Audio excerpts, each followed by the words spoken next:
I'm Larry Ridley. You're tuned into the NFL on EA Sports. The winding road to the Super Bowl continues here in the divisional round, where two teams look to take another step towards the Super Bowl. It's the Vikings going up against the Eagles. Okay, Larry, thank you. We are just off I-95 at the home of the Eagles, Lincoln Financial Field on the south side of Philadelphia. Ahead, we'll decide the second entrant to next week's NFC title game, as we've got a great one in store between the Minnesota Vikings and the Philadelphia Eagles. And not a bad return here. He gets it out to the 25-yard line.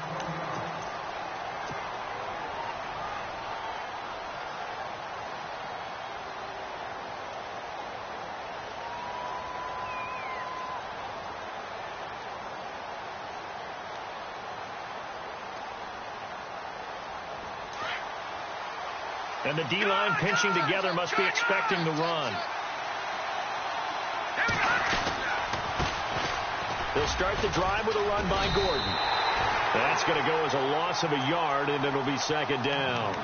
Okay, there's a tone setter. First play from scrimmage, stuff them in the backfield. You know what they were doing last night in the hotel room? Visualizing exactly that. That's what they were thinking about. Making that play, having leverage, lower than the offensive lineman, getting into the offensive backfield, knocking someone down. Just what you said, setting the tone early for this game. Jeez, you are fired up. When I see a play like that, I can't help it. Now let's go. Now they'll throw here out of the gun. He's going to sling this deep downfield, and he's unable to grab it.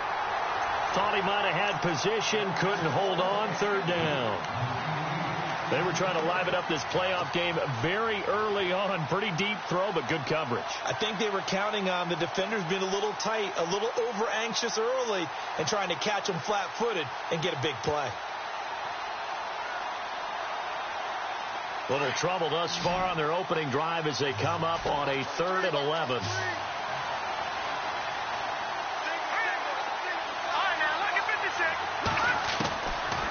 Back to throw. Trying to lay one up deep. It's caught inside the 25. Touchdown, Vikings. A big play there. 75 yards. And the Vikings have taken a first quarter lead. A long way to go in this one. I'm sure that's not the only score we'll see today, but to jump out like that, very good. Yeah, everyone wants to set the pace. You know, in a game like this, you want people chasing you. You don't want to be the team chasing them. That's exactly what they did.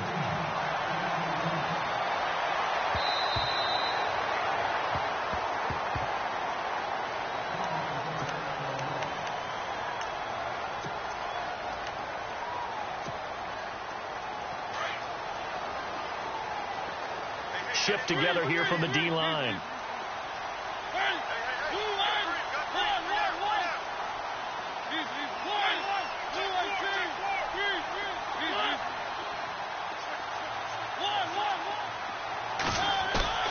They go play action here on first down.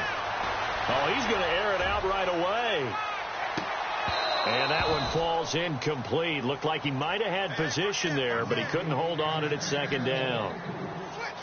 This defense is not going to make it easy for you. They're a physical group, and we just saw it there on that play. He came in, made the contact, just as he's trying to haul it in.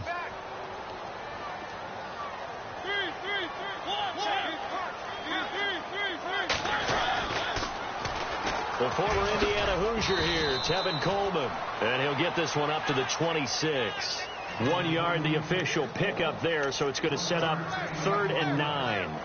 Well, that's a good start to this drive on the defensive side of the ball. Forcing completion on first down. Then you're able to shut down the running play on second. Yeah, I wouldn't be surprised now. A little bit of pressure going at the quarterback in an expected passing situation. Play fake. Mariota. And he couldn't hang on to it through the contact. Incomplete. Now, that's a great opening series defensively. You force what should be a 3-and-out on your opening possession. And great coverage there on third down to force the incompletion to set up fourth. On is the punt team now as this one's sent away.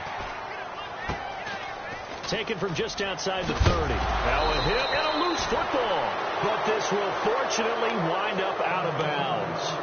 Now, I have to admit, partner, that I've often thought that I don't like this rule. where the offensive player fumbles the ball, it goes out of bounds, and they get to keep it. That's just because you're a defensive guy. That's why you don't like it. Yeah, you're right. It is a slanted view, isn't it? But this is where, for the offensive team, the sideline is their friend. Usually it's not their friend. Yeah, exactly right. I actually played for a guy in college. What used to name the sideline? Sammy. Sammy sideline, and use him well. And he'll take this one up close to about the 45. Give him a couple on the carry there. 2nd and 8. Well, they didn't get a whole lot out of that one, but I think you got to continue to try and run it and try and keep the defense honest. You mean, or also just sit back, dare you to throw it on every down? Yeah, you get your quarterback hit a lot that way, too. They keep it on the ground. Again, Gordon. And, he's going to be brought down by the face mask. Here come the flags. This is going to get him a first down. So here we go, 1st and 10 now.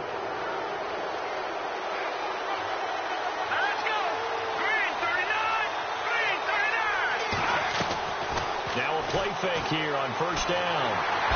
Pressure comes, and down he goes. The Eagles get there for the sack. Hassan Reddick from his outside linebacker spot. He comes up to drop him for a loss of 10.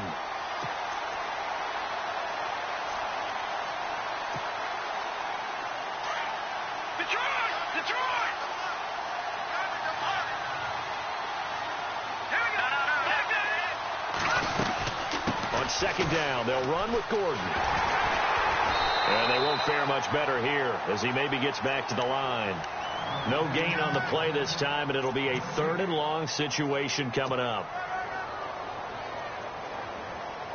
So it's 3rd and long, and defensively not a real surprise. They're in the dime.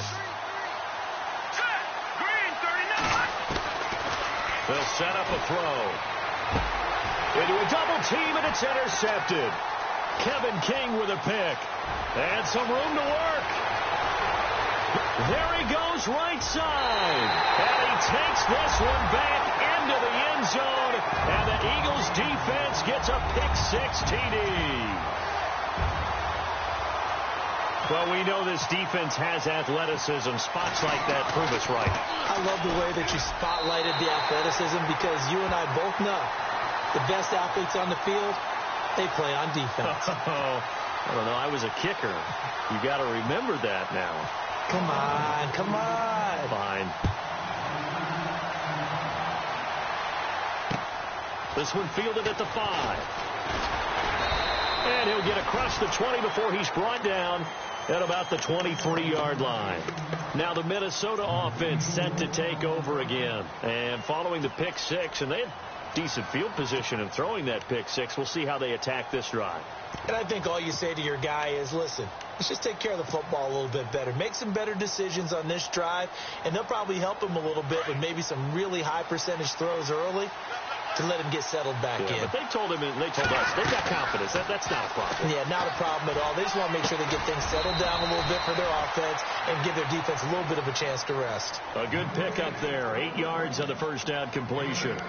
In today's football, where receivers break tackles, make people miss, get upfield for the extra yardage, when you see a play like that where it's caught and he's dropped on the spot, that's a big-time play by the defense. And now the Eagles going to signal for a timeout. They'll have 2 remaining as we step aside here in this first quarter. So this brings up a 2nd and 2.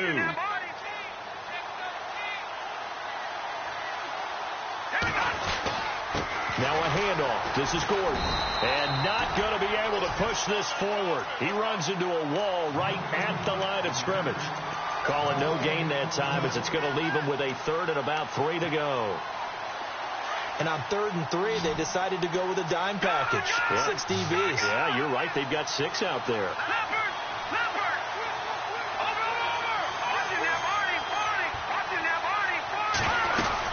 They'll try and run it. Here's Gordon. And fights through one man. And he's able to get the first before he's taken down at the 36. It'll go as a gain of 6 that time, and it moves the chains as well.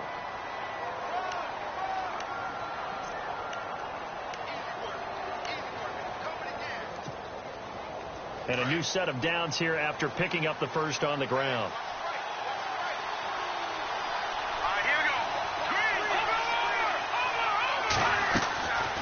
Back to throw here. Throw left side complete. That's Gordon. And he'll get up to the 43-yard line. It's a gain of 7, and that'll make it second down. So many times you hear today's NFL described as a space game. Get your best players into space with the football in their hands. That's why sometimes you just swing it out to your runner, get him out in the flat, and let him have a chance to make people miss an open field. Now back to throw. Looking left side, it's complete. He's got it. And he's brought down. He goes for 18 there as the drive will continue. Slant route's effective no matter who's running the route and catching the ball. But when you have a receiver of that stature, you have to be a little bit more precise throwing it. You don't have the same catch radius with the bigger targets. On first down, he'll drop to throw. Throwing left side here, and it's complete. And this one's going to go the wrong way, losing yardage back at the 42. It'll wind up being a loss of 2, and that'll make it 2nd and 12.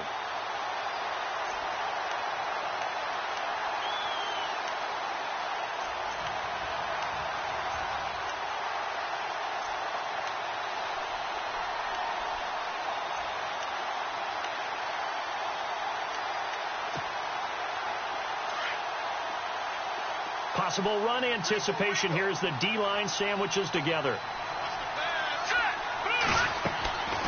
He'll look to throw. Eagle pressure, too much this time. Down he goes. Hassan Reddick in there to pick up his 2nd sack now of the afternoon.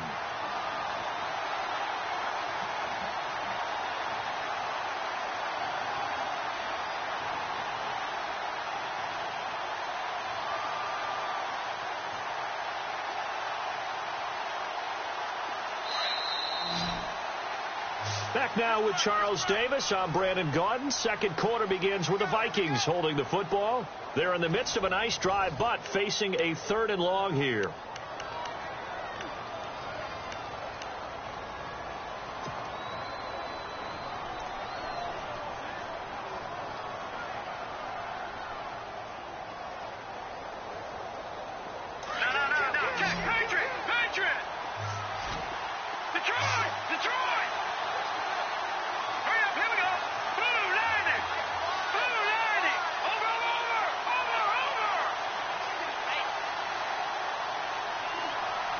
They'll send a receiver in motion to the right.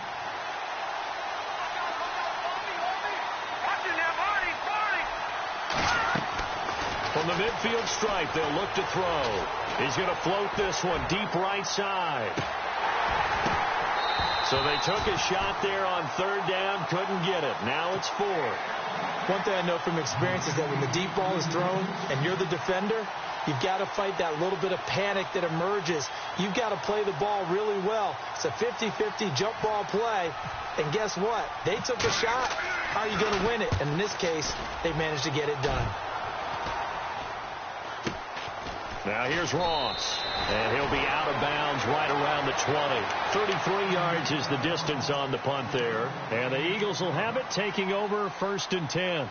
The Eagles offense back out onto the field. And on the first drive, 3 and out. I know that these are professional athletes, but I would imagine sometimes you get the nerves at the beginning of a game still, don't you? Those don't ever go away.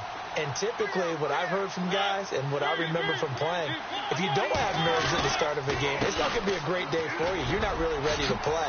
So finding a way to harness those nerves and not let them affect you in a negative way, that's what all the guys are looking for. 12 yards there as they move the chains. Boy, he does it at a high level, doesn't he? Because when I watch him, I think of his vision. Straight ahead, peripheral. Also has that sense of where holes are going to be before they actually open. I think that helps set him apart from many of the other backs in the league. And he'll get this up only to about the 33. Credit him with a 1-yard gain there to make it 2nd and 9. Well, if the coaching staff's doing a good job upstairs, they'll file away what they just saw from the defense right there. They sold out to stop that running play. I'd say keep that in mind. They want to try that again. Go play action, hit them over the top.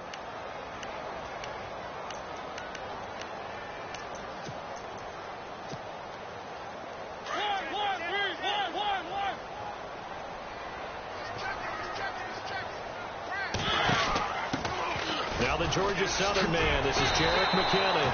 And able to get this one across the 45 before he's brought down. A really nice pickup of 14 yards, and it moves the sticks.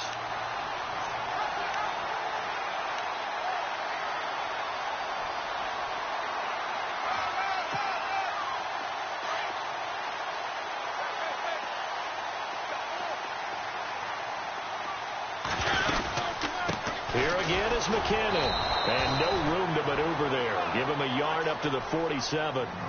Looks like they're establishing a pretty good pattern here because they've been very heavy in the running game on the last 4 plays. Yeah, you took the words right out of my mouth. So far, 4 plays in this drive, all 4 on the ground.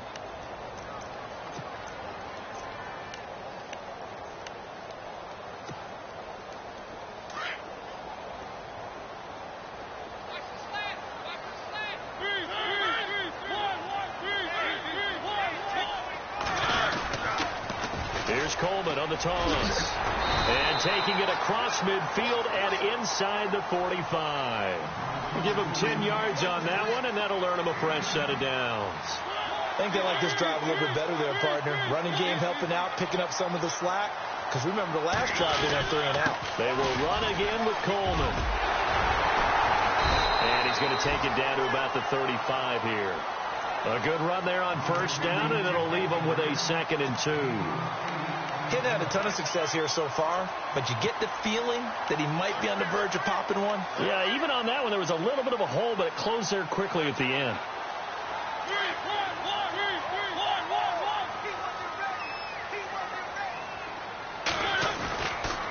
They run it with McKinnon. And he'll be brought down at the 27-yard line.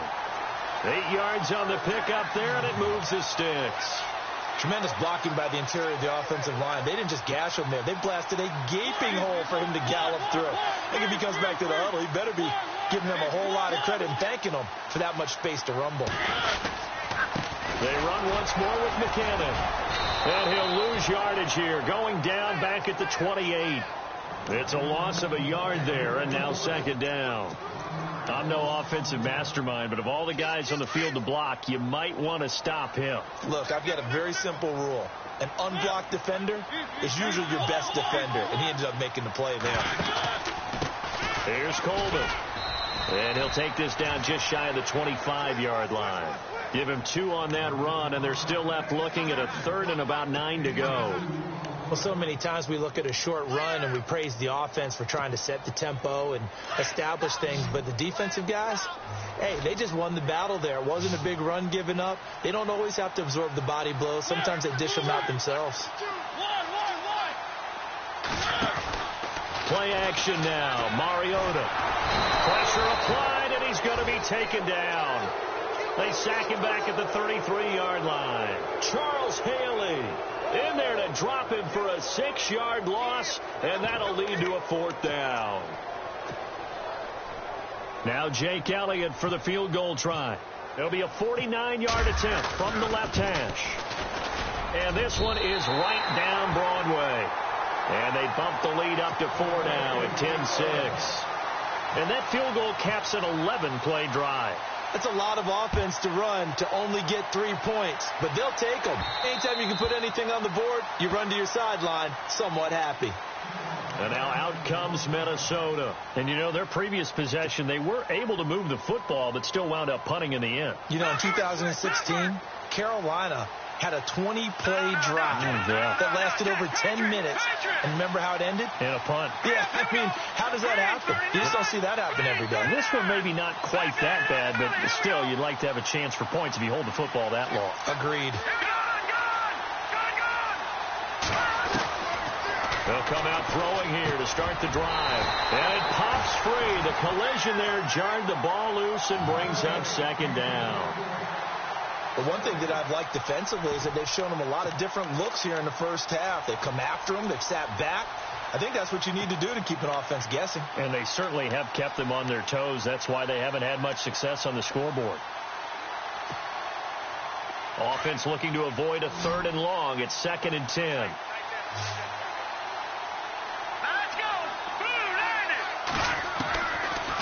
Looking to throw. Looking long for Thomas. And they went for a big play through the air on second down. Couldn't connect. Now it's third. One of the toughest things about playing defensive back is pattern reading, trying to figure out what they're doing. And on that one, they had to fly, just sending a guy downfield with the in route accompanying it, what people call a dagger route, trying to hit the guy underneath after the clear out. In this case, though, they're not able to get it done. Yeah, they said forget the underneath route. They went for the guy on the fly, but as you said, incomplete. Into double coverage, and it's intercepted. And it's Clinton Dix with a pick. And they get the football. They'll set up shop at their own 49-yard line. You don't see this often. A quarterback of his caliber, 2 first-half interceptions. It's absolutely surprising because it happens so rarely. You're searching for what reason, what's going on out there. It's not just maybe the defense is playing well.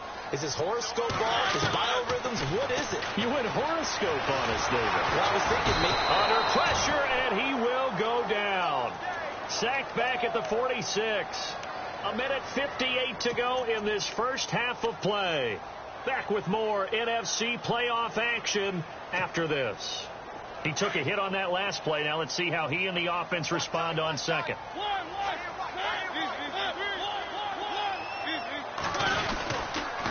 They'll toss it to Coleman. And he's going to take this one down to about the 46-yard line. 8 yards on the run, and that cuts this down to a third and about 5. But you got to give kudos to your offensive line and the guy carrying the ball because they were in a second and long situation. It seemed pretty dire, but they brought it back to third and manageable with that run. 18 yards there and a first down. Well, we're used to seeing the guy that you consider the number 1 receiver double covered, but how about this guy? He's double covered and finds a way to make the play for a first down. That's how you increase your Madden rating, right? No doubt about that at all. And you know something? I think we'll hear about that from him soon.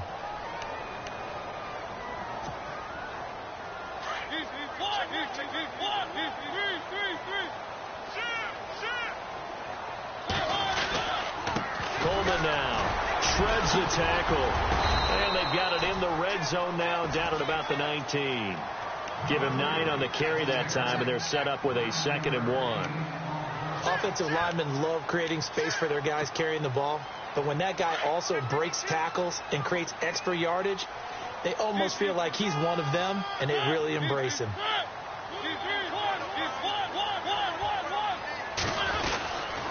They stay on the ground. Again, it's Coleman. And he'll take it down here just shy of the 15 at the 16-yard line. Give him 3 yards and a fresh set of downs. 2nd and 1 is often an invitation to take the big shot downfield. Well, I bet the offensive lineman said, are you kidding? We just get on our backs, and we'll still get the first down. They love being physical. This is Coleman. And they'll lose yardage here. Knocked back to the 19-yard line. Another timeout called by the Vikings now. So that means they're down to 1 remaining here as we head toward halftime. Defense in a good spot. Let's see how the offense responds with a 2nd and 13 now.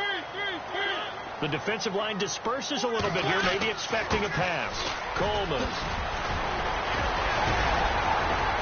And all the way down inside the 5 to the 4.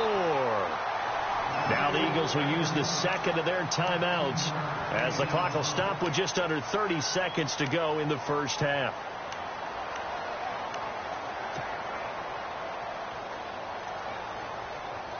So they pick up the first down after the run, and now they approach for the fresh set.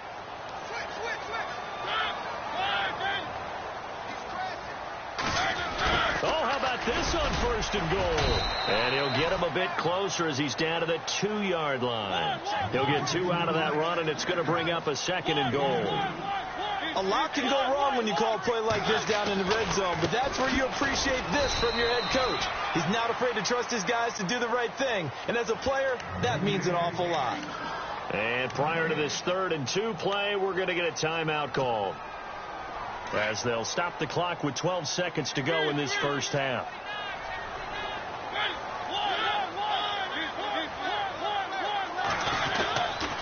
On 3rd down, it's Coleman. And they'll get him down just shy of the goal line at about the 1. He needed 3. He got 2. Now that'll set up an interesting situation here on 4th and a yard. And he's in for an Eagles touchdown. Tevin Coleman as time expires in the first half. And the Eagles add on to their lead. Big decision there. They say forget the field goal and go for it, and it pays off. I wonder who was in the ear of the head coach on this one. Did he make this call on his own, or maybe the analytics coach got involved? And a lot of times you talk about that all week before the game. Hey, if we're in certain